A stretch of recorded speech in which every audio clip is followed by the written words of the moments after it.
Hey there, everyone, and welcome to another edition of Cinelinx Presents The Recap Trailer Breakdown. I'm your host, Jordan Mason, and today I'm all you get. The rest of our recap team is still enjoying themselves at San Diego Comic-Con. And speaking of Comic-Con, we're going to talk about one of the coolest trailers that we've seen from the event. Of course, I'm talking about Batman vs. Superman: Dawn of Justice. While Comic-Con has brought us a handful of trailers, only one or two have actually made their way online, and thankfully, Batman v Superman was one of them.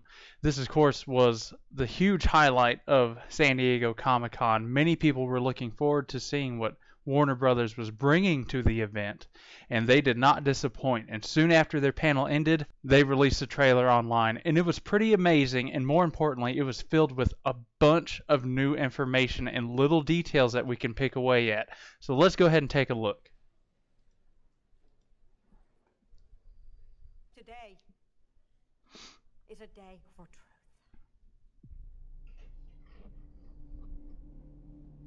What I like most about this moment right here is the fact that we're seeing the backlash of the action Superman had in the previous film, Man of Steel.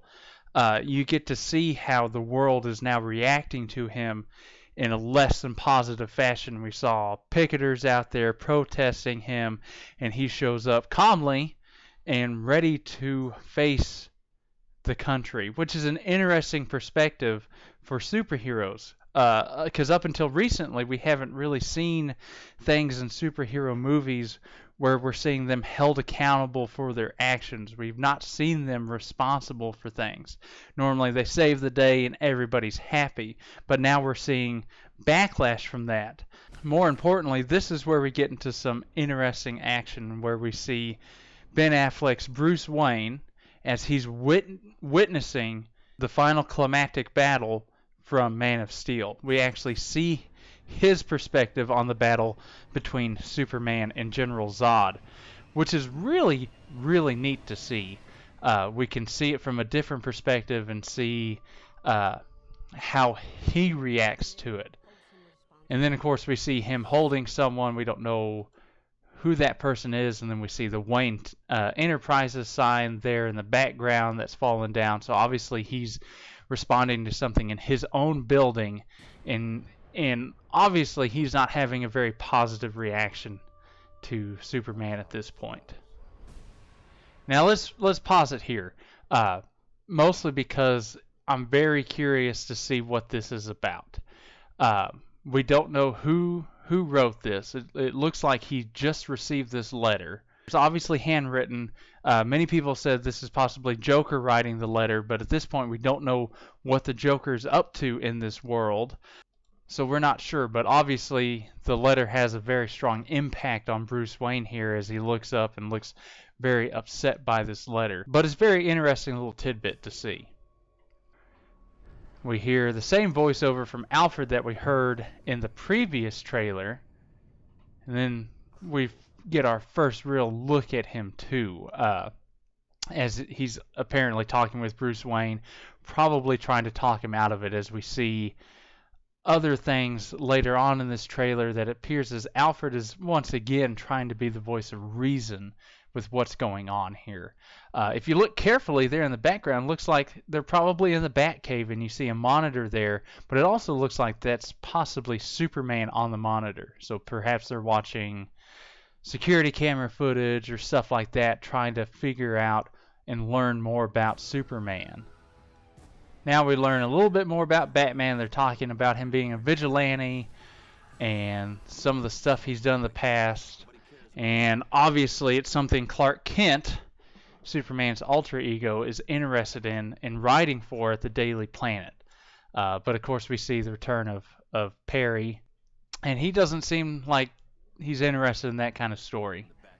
And then of course we see Lois Lane back in action, giving Superman a pep talk. I'm sure with all that's going on, he's having a very hard time at this point, trying to figure out his place in the world and how he can continue to help people.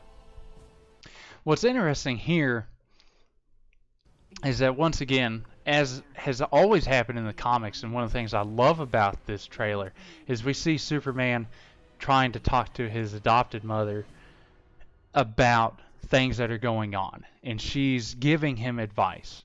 And that's something that happened a lot in the comics. He always went back to his parents in the comics, or his mom in the comics, and tried to, when things got so heavy, he went to the person he knew he could trust. And you see her giving advice, and it's interesting the advice she gives. She's basically telling him that he can keep being the good man he is, or he can forge a new path, which is an interesting approach, considering this is Superman and the powers he has. But throughout, we get these nice shots of him saving the day. I'm guessing these are fairly early on in the movie, probably maybe even a montage style where he's saving all these various people and generally being the good guy we know him to be before things go down. Then, of course, we see Lex Luthor in action with his long, luxurious hair now. I don't know when he's going to lose his hair, but we've seen pictures of him bald. Even the first official picture of Lex Luthor was him bald instead of the hair. But we again hear a line that we heard in the first movie, but now we're given a lot more context for it. Now, this is one of my favorite scenes in this trailer, and I don't know why. Possibly because it's so traditionally Superman that it just makes me smile. We see Lex Luthor being very bad guy-ish, and Superman obviously looking up and upset about what's going on. Obviously, we don't know the context of this. We don't know why he's kneeling down or looking upset. But it's a great little moment between Lex and Superman.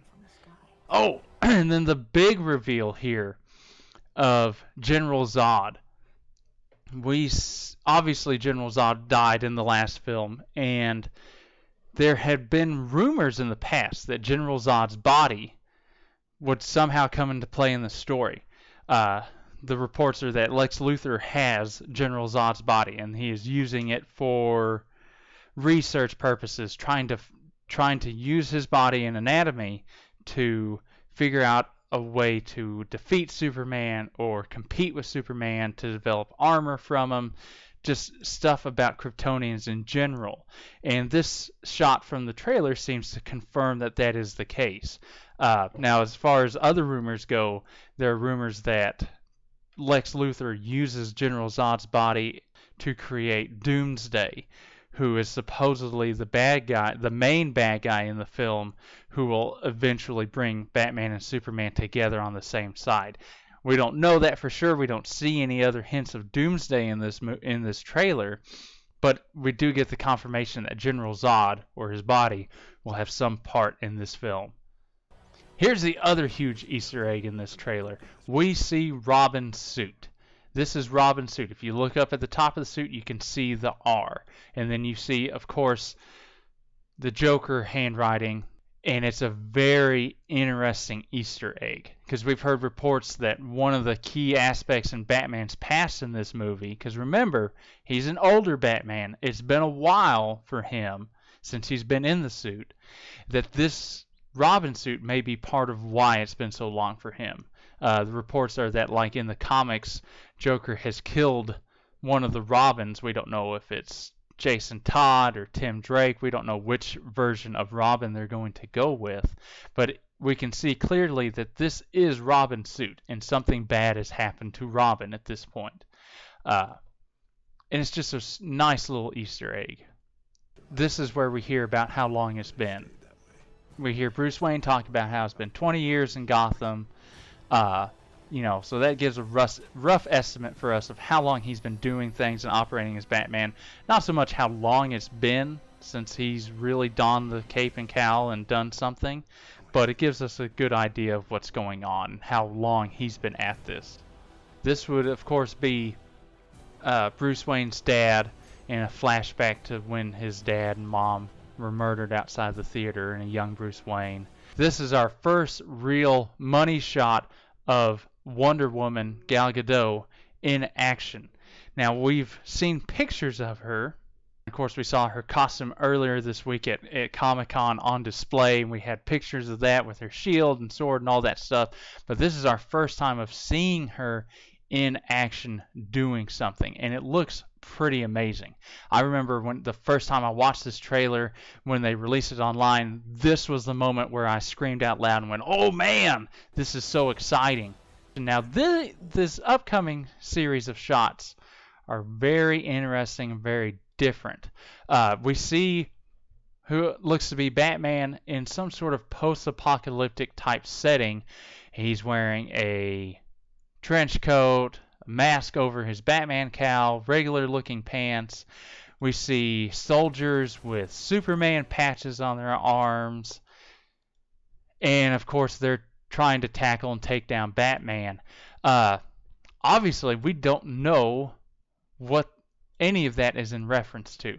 From what we've heard, it could be either a dream sequence or something similar to that, where Bruce Wayne is envisioning a world where Superman has taken over and taken control, basically giving in to everyone's worst fears that he turns bad and no one's there to stop him, and he has these armies of people that can, under his command, and Batman's trying to fight back. From what we hear, that's probably what the sequence is. If not, it's very curious as to what's going on here. Then we get some good, really solid action shots of Ben Affleck in action as the new Batman. We get to see how he moves, how he takes care of bad guys. Once again, we get to see Alfred talking about how Superman, we're assuming at this point that he's talking about Superman not being the enemy. So again, we have Alfred being the voice of reason as to what's going on here. Oh, then we get to the meat of some of this trailer. Now we're getting into the bigger action scenes. We get to see Batman and Superman actually exchange blows. And it's really great shot seeing Batman take charge and stomp on top of Superman. Something nerdy inside me is just screaming all kinds of giddy. Another shot of Wonder Woman in action. The thing here is we don't know exactly who she's fighting. Following up on the next shot, we see Superman flying in what appears to be a similar background, but that may not necessarily be who she's fighting. We know that editing can make these things look similar even if they're not. But I want you to look for something specific right here. We see some very, very clear imagery from Frank Miller's The Dark Knight Returns, which we know that this film has heavy influence from. Though at Comic-Con, Zack Snyder clarified this isn't an adaptation of that story, but it mostly borrows visually and also from some of the character beats. It borrows from that. And here we see a very clear shot with the lightning in the background and Batman hanging on. This is straight out of the Frank Miller comic book.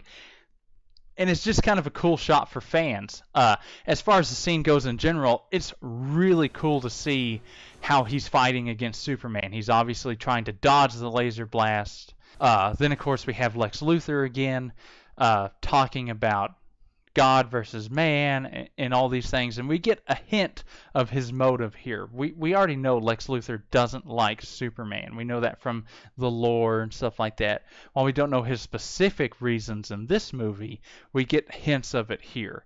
And of course, we've heard rumors that the reason Batman and Superman are fighting has something to do with Lex Luthor. We don't know, but just from what we see in this trailer, it's pretty clear that Luthor is manipulating the events between Batman and Superman for some reason. Now, some people have problems with that line. With that line, the red capes are coming, and I've seen some backlash about that online. I'm not necessarily sure why. I could see part of it. It does take you a little out of the experience and doesn't make complete sense. But for me, something about it totally works. I think a big part of it is the delivery of Jesse Eisenberg on this one and how he's portraying Lex Luthor. It has a sense of menace behind it, and it's obvious. It sounds like he's talking to someone, trying to convince someone of what's going on. For me, it worked. I know it's not working for everybody, but I think with more context, it will bring people around. What I like about it, though, what I show not just from this line but other lines in the trailer, is it's really brought me around to Jesse Eisenberg's portrayal of Lex Luthor. When he was originally cast for the role, I wasn't sold, and I wasn't sure how he would do, especially being so young. But based off this trailer, seeing the dialogue, seeing him actually in action doing something, I feel like I've made a complete turnaround. And we get this sweet, sweet shot of Batman and Superman staring each other down. Even after this car crash, which, for all we know, was caused by Superman. Even after Superman comes up and literally rips the doors off the Batmobile, we see Batman stand up without any fear or hesitation and stand eye to eye with Superman. And it's a neat portrayal of the character and how this version is going to be. In the end, this trailer was pretty great. It gave us amazing shots of all three of the primary heroes, the Trinity, Batman, Superman, Wonder Woman, in action. We don't just see them, around. We see them doing stuff in action. We get to see cool money shots of Batman and Superman actually going at it and fighting each other. We get to see Lex Luthor being more menacing, and we get hints of the overall plot and how things are coming together. In all, this trailer did a lot of amazing things. It really did a great job of showing the broader scope of the film, while giving fans stuff from the comics that they've been wanting. That gives us a better look at these characters, and overall is just really well put together. If you weren't a fan of the first trailer, which I know not everybody was, I think this trailer does a much better job. I can't stop thinking about this trailer. Every time I watch it, I feel like I see something new, and that's what a great trailer should do. It should also get you excited for the movie. And for me, that's done it. Way over the top done it. But I think that about wraps it up for our recap here. I appreciate you guys staying with me, even though it was just me today. For all the biggest news, reviews, and entertainment buzz, make sure that you keep it to cinelinks.com. And of course, if you haven't already, be sure to subscribe to our YouTube channel to get more recap episodes, most for the week, and also for our trailer breakdowns. We have more coming up, so be sure you subscribe and stay tuned. As always, keep it tuned to cinelinks.com. Thank you very much.